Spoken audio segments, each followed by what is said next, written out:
Everyone, आप लोगों का स्वागत है मेरे एक और वीडियो में। आज का जो टॉपिक होने वाला है वो होने वाला है आर्टिकल का सेट नंबर 5, जिसमें हम सब देखेंगे आर्टिकल 41 से लेकर के आर्टिकल 51 तक।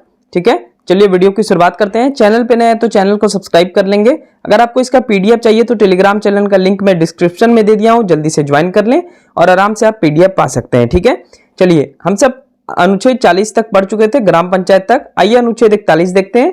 अभी हम सब पढ़ रहे हैं भाग 4 राज्य के नीति निर्देशक तत्व, जो कि अनुच्छेद 36 से 51 तक है। आज हम सब राज्य के नीति निर्देशक तत्व को समाप्त कर जाएंगे। ठीक है, अनुच्छेद 41 क्या कहता है? राज्य अपनी आर्थिक सामर्थ्य और विकास की सीमाओं के भीतर यह कार्य करेगा। इसका मतलब क्या हुआ कि राज्य के पास जितना भी इकोनॉमिक पावर है उसके अकॉर्डिंग टू कुछ काम करेगा, जैसे काम पाने का, शिक्षा पाने का, बेकारी को खत्म करने का, बुढ़ापा, बीमारी, निःशक्तता तथा अन्य अभाव की दशाओं में लोक सहायता पाने के अधिकार को संरक्षित करेगा।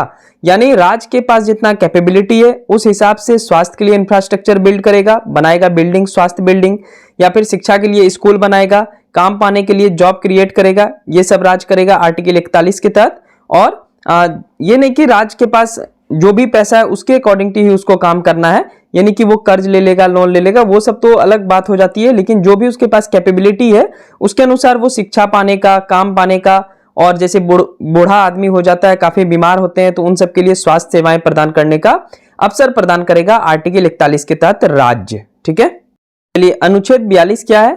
राज्य काम की न्याय संगत और मनोचित दशाओं को सुनिश्चित करने के लिए और प्रशस्ति सहायता के लिए उपबंध करेगा। ठीक है, यानी राज्य ये काम करेगा कि न्याय संगत कामों, मनोचित दशाओं को सुनिश्चित करने का प्रयास करेगा।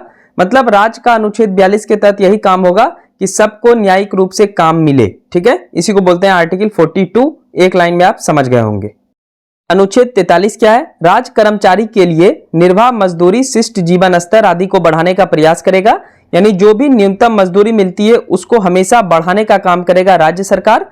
ठीक है, अनुच्छेद 43 क के तहत क्या होगा? उद्योग के प्रबंध में कर्मचारी का भाग लेने के लिए एक कदम उठाएगा। यानी जहां पे उद्योग होता है वहां पे कर्मचारी काम करे, उसके बदले में उन्हें मजदूरी मिले, इसके लिए कदम उठाया जाएगा आर्टिकल 43 क के तहत। आर्टिकल 43 ख क्या कहता है? सहकारी समिति की अभिवृद्धि, स्वायत्त संचालन। खुद अगर कोई एनजीओ टाइप बनाना चाहता है, कोई बिजनेस करना चाहता है, तो इसके लिए भी सरकार छूट देती है। लोकतांत्रिक निमंत्रण तथा व्यावसायिक उद्योग को बढ़ावा देगा। यानी किसी को बिजनेस करने का मन है, उसका स्वयं का बिजनेस हो सकता है, ठीक है, पार्टनरशिप में बिजनेस हो सकता है, तो ये सब अनुच्छेद 43 ख के तहत किया जाता है। ठीक है, तो अनुच्छेद 43 का मतलब यही हुआ कि राज्य में जितने भी कर्मचारी है, पहले मजदूरी था 150 रुपए, आज मजदूरी 600 हो गया। मनरेगा के तहत भी मजदूरी 600 के आसपास मिलता है। ठीक है, तो इसको हमेशा बढ़ाने का काम करेगा राज्य सरकार। ठीक है, तो इसी को बोलते हैं आर्टिकल 43। नेक्स्ट आर्टिकल है अनुच्छेद 44 क्या है? भारत के समस्त राज्य क्षेत्र में नागरिकों के लिए एक समान सिविल संहिता, यानी पूरे राज्य में, भारत के 28 राज्य में एक समान नियम लागू होगा। इसी को बोलते हैं UCC, uniform civil code, article 44 के तहत है। और यूनिफॉर्म सिविल कोड लागू करने वाला, यानी समान सिविल संहिता को लागू करने वाला भारत का पहला राज्य उत्तराखंड है।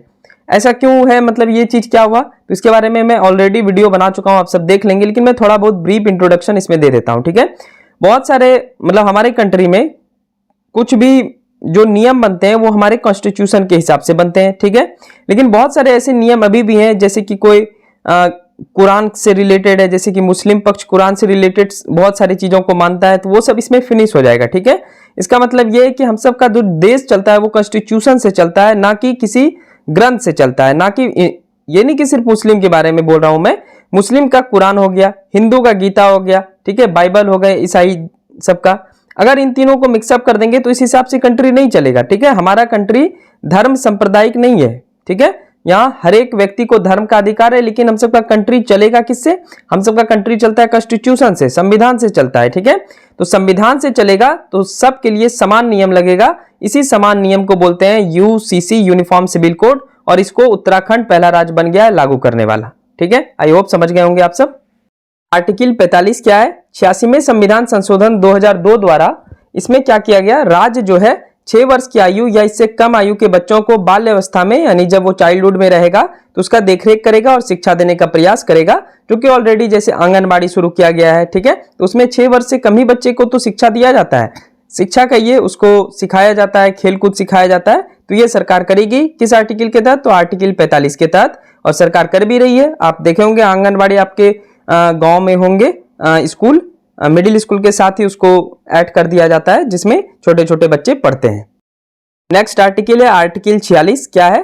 राज्य जनता के दुर्बल वर्ग विशेषकर अनुसूचित जाति और अनुसूचित जनजाति की शिक्षा और हितों की विशेष सावधानियां से अभिवृद्धि करेगा, सभी प्रकार के शोषण से उसकी सुरक्षा करेगा। यानी जो दुर्बल वर्ग है, कमजोर वर्ग है, विशेषकर अनुसूचित जाति, ठीक है, और अनुसूचित जनजाति की शिक्षा और उसके हित के लिए वृद्धि करेगा सरकार। उसके लिए जो भी है, शिक्षा के लिए स्कूल बनवाएगा, स्वास्थ्य के लिए काम करेगा, ठीक है, तो उनका देख रेख करेगा अनुच्छेद 46 के तहत, और किसी भी प्रकार के शोषण से उसकी सुरक्षा करेगा। किसकी? तो अनुसूचित जाति और अनुसूचित जनजाति का, ठीक है, शेड्यूल कास्ट और शेड्यूल ट्राइब, ठीक है। चलिए नेक्स्ट क्वेश्चन है अनुच्छेद 47। क्या है? राज्य पोषाहार स्तर और जीवन स्तर को ऊंचा करेगा, लोक स्वास्थ्य का सुधार का प्रयास करेगा और मादक द्रव्यों और हानिकारक औषधियों का निषेध करेगा। यानी राज्य पोषाहार स्तर और जीवन स्तर को सुधार करेगा, ठीक है। अभी आपको 5 kg क्या मिलता है ना, चावल, तो वो क्या हुआ, आपके जीवन स्तर को ऊंचा कर रहा है, ठीक है, मतलब आपको कुछ तो मिल रहा है। लोक स्वास्थ्य का सुधार करने का प्रयास करेगा, आयुष्मान कार्ड उसका एग्जाम्पल आप समझ सकते हैं, ठीक है। ये आप ही सबके लिए, जनता के लिए ये होता है कि उसके स्वास्थ्य के 5 लाख तक आपको उसमें बीमा किया रहता है, 5 लाख तक आप खर्च कर सकते हैं।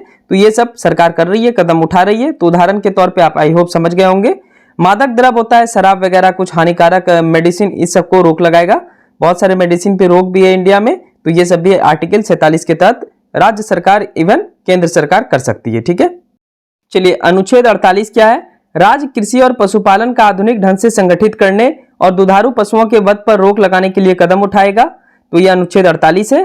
तो इसमें कृषि और पशुपालन को वैज्ञानिक ढंग से मॉडर्न तरीके से आप कर सकते हैं, और जो भी दूध देने वाले पशु है, गाय भैंस और भी बहुत सारे हैं, तो उन सबके वध करने पर रोक लगाएगी राज्य सरकार। ये शक्ति है राज्य सरकार के पास। अनुच्छेद 48 से क्या कहता है? पर्यावरण का संरक्षण तथा संवर्धन और वन एवं वन जीवों की रक्षा करेगा। तो इसका भी अधिकार है हम सबके कॉन्स्टिट्यूशन में। आप भी कर सकते हैं रक्षा। पर्यावरण दिवस आएगा 5 जून को, तो आप सब 1-2 पेड़ या 5 पेड़ जरूर लगाया कीजिए, बहुत ही इंपॉर्टेंट है। कभी मैं ग्लोबल वार्मिंग के ऊपर चर्चा करूंगा तो मैं आपको बताऊंगा, ठीक है। चलिए आर्टिकल अब देखते हैं हम सब 49, बहुत ही महत्वपूर्ण है। राष्ट्रीय महत्व रखने वाले घोषित किए गए कलात्मक या ऐतिहासिक स्मारक या स्थान या वस्तु का संरक्षण करना। लाल किला हो गया, ताजमहल हो गया, ठीक है। अगर आप ताजमहल देखिएगा, कोई मुगल एम्पायर बनाया था, इसका मतलब ये तो नहीं है ना कि आप जाके उस संगमरमर को घस के खराब कर देंगे या फिर आप ताजमहल को क्षति पहुंचाएंगे। तो अगर आप क्षति पहुंचाएंगे तो आपको इसका परिणाम भुगतना पड़ जाएगा, क्योंकि आर्टिकल 49 क्या कहता है कि राष्ट्रीय महत्व रखने वाले जो भी कलात्मक या ऐतिहासिक स्मारक को घोषित किया गया है उसको संरक्षण का प्रयास सरकार करती है, और जब आप उस संरक्षित चीज को डैमेज करेंगे तो सरकार आपके ऊपर एक्शन लेगी। तो आर्टिकल 49 आप समझ गए होंगे आई होप। तो ताजमहल को संरक्षित करने का प्रयास भी सरकार करेगी, इवन जितने भी आपके कलात्मक या ऐतिहासिक स्मारक हैं या जगह है, ठीक है, या कोई भी वस्तु है, उसका संरक्षण करेगा आर्टिकल 49 के तहत। अनुच्छेद 50 क्या है? राज्य की लोक सेवाओं में न्यायपालिका को कार्यपालिका से अलग करना, ठीक है। तो ये इजी है, बस एक लाइन में आप याद रख लें। चलिए अनुच्छेद 50 के बाद अनुच्छेद 51 क्या है? तो इसमें मेनली आपका विदेश से संबंधित है। क्या है देखिए, पहला अंतर्राष्ट्रीय शांति और सुरक्षा के लिए अभिव्यक्ति करना। अनुच्छेद 51 का संबंध है अंतर्राष्ट्रीय शांति, यानी कहीं पर वॉर हो रहा है तो आप सलाह दे सकते हैं उस कंट्री को, आपके पास अधिकार है, भले वो कंट्री माने ना माने वो उसके ऊपर डिपेंड करता है, पर आप हमेशा अंतर्राष्ट्रीय शांति और सुरक्षा की बात करेंगे। दूसरा, राष्ट्र के बीच न्यायपूर्ण और सम्मानपूर्ण संबंधों को बनाए रखना। रिलेशन जैसे होता है, हमारा रसिया के साथ रिलेशन है, हमारा इजराइल के साथ रिलेशन है, फ्रांस के साथ है, अमेरिका के साथ है, समझ में आ रहा है। तो इसके साथ जैसा भी रिलेशन है, अपने इंटरेस्ट को रखते हुए न्यायपूर्ण और सम्मानपूर्ण संबंध बनाए रखना है। तीसरा, अंतर्राष्ट्रीय विधि और संधि बाध्यताओं के प्रति आदर बढ़ाना। कहीं पर भी बाधा आ रहा है तो उसके प्रति क्या करना है, हमको आदर बढ़ाना है, ठीक है। चौथा, अंतर्राष्ट्रीय विवादों को मध्यस्थ द्वारा निपटाने के लिए प्रोत्साहन देना है, ठीक है। अभी भी भारत देख सकते हैं इजराइल और फिलिस्तीन वॉर चल रहा है, उसमें भी बोल रहा है आप बैठ करके बात कीजिए। तो किस आर्टिकल के तहत बोलते हैं हम सब? तो अनुच्छेद 51 के तहत बोलते हैं। इवन रूस को यूक्रेन के साथ जो युद्ध हो रहा है, तो रूस को भी काफी बार भारत ने समझाया है कि युद्ध हल नहीं है, लेकिन युद्ध तो युद्ध करेगा ही, ठीक है। तो वो तो बस आप समझा सकते हैं, माने ना माने वो तो अब उस कंट्री के ऊपर डिपेंड करता है, हम सबके ऊपर नहीं। लेकिन हम सबके पास अधिकार है अनुच्छेद 51 के तहत हमारे कॉन्स्टिट्यूशन में कि कहीं पर भी अंतर्राष्ट्रीय विवाद हो रहा है तो वहां पे आप अपना ओपिनियन रख सकते हैं। मतलब भारत अपना ओपिनियन रखेगा, और क्या ओपिनियन रखेगा? तो वो बार बार भारत बोलेगा कि आप बैठ कर ही इस चीज को सॉल्व कर सकते हैं, ठीक है। तो यही चीज है। चलिए आज के वीडियो का आखिरी अनुच्छेद देखते हैं हम सब। अनुच्छेद 51 को क्या है? तो मौलिक कर्तव्य मूल संविधान का भाग नहीं था, तो अनुच्छेद 51 को मौलिक कर्तव्य से संबंधित है। सरदार स्वर्ण सिंह समिति 1976 की सिफारिश पर 42वें संविधान संशोधन अधिनियम 1976 द्वारा संविधान में जोड़ा गया था। ठीक है, इसको आप याद रखेंगे। मौलिक कर्तव्य को हम सब सरदार स्वर्ण सिंह समिति 1976 द्वारा 42वें संविधान संशोधन के तहत संविधान में जोड़े, और मौलिक कर्तव्य हम सब पूर्व सोवियत संघ के संविधान से लिए थे, जो कि पूर्व सोवियत संघ में 15 से 16 कंट्री थे, उनमें से सबसे बड़ा कंट्री रूस निकलकर आया था। आइए हम सब जानते हैं कि मौलिक कर्तव्य की संख्या कितनी होती है, फिर वीडियो का अंत करेंगे। ठीक है, इसको उतना याद नहीं रखना है, बस याद रखिएगा वर्तमान में मौलिक कर्तव्य की संख्या 11 है, और इस 11 कर्तव्य को भारत का नागरिक फॉलो करेगा, प्रत्येक नागरिक। ठीक है, बस एक बार ध्यान रखें, नॉर्मल चीज है जो कि आपको वैसे भी संरक्षित करके रखना चाहिए। पहला है संविधान का पालन करें और उसके आदर्श संस्थाओं राष्ट्रीय ध्वज और राष्ट्रीय गान का आदर करें, जो कि ऑब्वियस सी बात है, हम सब करते ही हैं। दूसरा है राष्ट्रीय आंदोलन को प्रेरित करने वाले उच्च आदर्शों को हृदय में संजो कर रखें और उनका पालन करें, जिसे हम स्वतंत्रता मिली है। तो हम सबको अंग्रेज से जैसे स्वतंत्रता मिली है, तो कुछ बातें जो होती है राष्ट्रीय आंदोलन की उसको दिल में रखना है, सारा स्वतंत्रता सेनानी का सम्मान करना है, तो ये सब तो वैसे भी करते हैं हम सब। तीसरा है भारत की प्रभुता, एकता एवं अखंडता की रक्षा करे और उसे अक्षुण्ण रखे, यानी हम सबका एकता भंग नहीं होना चाहिए, यूनिटी रहना चाहिए, हम सबके कंट्री का कोई पार्ट दूसरा कंट्री लेकर नहीं जाना चाहिए, उसके लिए हम सबको हमेशा अपने कर्तव्य का पालन करना है। सेना ऑब्वियस सी बात है करती है, और सेना का सम्मान भी करना चाहिए हम सबको हमेशा। कभी भी आपको अगर कोई भी आर्मी का व्यक्ति मिले, आर्मी का सेना मतलब मिले, अगर कहीं पर मिल रहा है और आप अगर कुछ हेल्प कर सकते हैं तो जरूर किया कीजिए। इवन गाड़ी में भी जाते हैं, मिल जाते हैं, कभी कभी वो सब मतलब खड़े होकर ही चले जाते हैं, तो आप सब अपना सीट दे सकते हैं। ठीक है, ये छोटी छोटी आदतें जो है हम सबके सेना का मनोबल काफी हाई बढ़ाता है, तो इसलिए ये सब भी आप कर सकते हैं। चौथा देखते हैं हम सब। चलिए चौथा पॉइंट हम सब डिस्कस कर लेते हैं।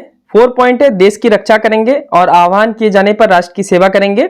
ठीक है, जब भी हम सबको राष्ट्र पुकारेगा किसी भी काम के लिए, हम सब ऑब्वियस सी बात है तैयार रहेंगे हमेशा। 5वां है भारत के सभी लोगों में सम्मान भावना का निर्माण करेंगे, जो धर्म भाषा और प्रवेश या वर्ग पर आधारित सभी भेदभाव से अलग होगा। सबके लिए समान आदर रहना चाहिए, ये नहीं कि हिंदू है तो मुस्लिम के लिए खराब भेदभाव रखेंगे, मुस्लिम अगर लोग हैं तो हिंदू के लिए खराब भेदभाव रखेंगे, ऐसा बिल्कुल भी नहीं होना चाहिए। जो स्त्रियों के सम्मान के विरुद्ध हो उसका त्याग करेंगे। 6 हमारी संस्कृति की गौरवशाली परंपरा का महत्व समझेंगे। 7वां है प्राकृतिक पर्यावरण को, जिसके अंतर्गत वन्य जीव, नदी और वन्य जीव आते हैं, इसकी रक्षा करेंगे। अब मैं बहुत मानता हूँ पर्यावरण में, मतलब मैं पेड़ पौधा बहुत ज्यादा लगाता हूँ भी हूँ, इवन दूसरे के जमीन पे भी मैं बहुत ज्यादा पेड़ पौधा लगा दिया हूँ, और अपने गाँव में भी सोचा हूँ कि बहुत सारा पेड़ पौधा लगाऊंगा। तो जब मैं लगाऊंगा तो उसका वीडियो आप सबको जरूर शेयर करूंगा। ठीक है, बहुत सारा लगाया भी हूं, अगर आप सब बोलेंगे तो कभी मैं अपना गांव भी आप सबको दिखा दूंगा एक छोटी सी वीडियो में। लेकिन ये पर्यावरण दिवस के अवसर पे जब 5 जून आएगा तो उस दिन आप सब जरूर पेड़ पौधा लगाएंगे और इसको संरक्षित करने का प्रयास करेंगे। 8वां सार्वजनिक संपत्ति को सुरक्षित रखेंगे और हिंसा से दूर रहेंगे। ठीक है, आप देखते होंगे जब भी दंगा वगैरह होता है, राइट वगैरह होता है, तो लोग एक दूसरे को कम चोट पहुंचाता है, लेकिन जितना भी सामान है, दुकान है, वो वगैरह जिस सबको जला देता है। ये सब बहुत ही गलत बात है, ये चीज समझना पड़ेगा हम सबके कंट्री में। इस सबसे कंट्री ही पीछे जाता है। ठीक है, आप तो करके निकल जाते हैं, बाद में आप ही को दिक्कत होता है। चलिए बढ़ते हैं 9 में। चलिए 9 नंबर देख लेते हैं हम सब। 9 पॉइंट है वैज्ञानिक दृष्टिकोण, मानववाद और ज्ञान अर्जन तथा सुधार की भावना का विकास करेंगे। 10 है व्यक्तिगत और सामूहिक गतिविधियों के सभी क्षेत्रों में उत्कर्ष की ओर बढ़ने का सतत प्रयास करेंगे। देखिए हम सब व्यक्तिगत रूप से भी ऊंचाई को छुएंगे तो उससे भी कंट्री का नाम ऊंचा होता है। जैसे कि एक एग्जांपल रहे, खिलाड़ी खेलते हैं, आपको पता है आईपीएल अभी कितना बड़ा कंपनी बन गया, एक तरीके से सोचें वो इकोनॉमी में कितना ज्यादा फायदा करता है कंट्री को। तो वो तो एक छोटे से खेल से शुरू हुआ था 2008 में, लेकिन आज 2024 में आईपीएल चल रहा है, कितना ज्यादा स्टेडियम में मैच होता है, और स्टेडियम के आसपास जितने भी शॉपकीपर होंगे वो काफी पैसा अर्जित करते हैं। ठीक है, तो फायदा तो होता ही है। तो व्यक्तिगत रूप से जो ऊंचाई को आप छुएंगे उससे कंट्री भी ऊंचा होगा, कंट्री भी ऊपर की ओर जाएगा। ठीक है, 11 है 6 वर्ष से 14 वर्ष की आयु को बच्चों के माता पिता के संरक्षण और उन्हें शिक्षा के अवसर प्रदान करेंगे। यानी जो भी माता पिता अपने बच्चे को शिक्षित नहीं कर पाता है, 6 वर्ष से 14 वर्ष की आयु के बच्चे, उनको राज्य सरकार क्या करेगी, वन केंद्र सरकार शिक्षा का अवसर प्रदान करेगी, जैसे कि हम सब गवर्नमेंट स्कूल खोलकर रखे हैं। तो ये था राज्य का नीति निर्देशक तत्व अनुच्छेद 36 से 51, जिसमें आज हम सब 41 से 51 क तक पढ़ लिए। अब हम सब पढ़ेंगे कार्यपालिका। कार्यपालिका का मतलब होता है राष्ट्रपति। ठीक है, अनुच्छेद 51 से लेकर के 78 तक जिसमें राष्ट्रपति, उपराष्ट्रपति जो भी है हम सब पढ़ेंगे अगले वीडियो में। 10-10 ही आर्टिकल हम सब डेली देख रहे हैं। ये वाला सीरीज अगर आपको पसंद है तो हमारे चैनल को सब्सक्राइब कर लें और एक लाइक कर लें, और डेली आप 10 आर्टिकल जरूर अपने माइंड में रखें और बार बार रिवीजन करें। चलिए मिलते हैं नेक्स्ट वीडियो में। पीडीएफ के लिए ऑलरेडी मैं बोल दिया हूं, टेलीग्राम चैनल का लिंक डिस्क्रिप्शन में है, जल्दी से ज्वाइन कर लें और फ्री ऑफ कॉस्ट पीडीएफ पा सकते हैं। जल्दी से सब्सक्राइब कर लेंगे जरूर चैनल को और एक लाइक कर देंगे इस वीडियो को।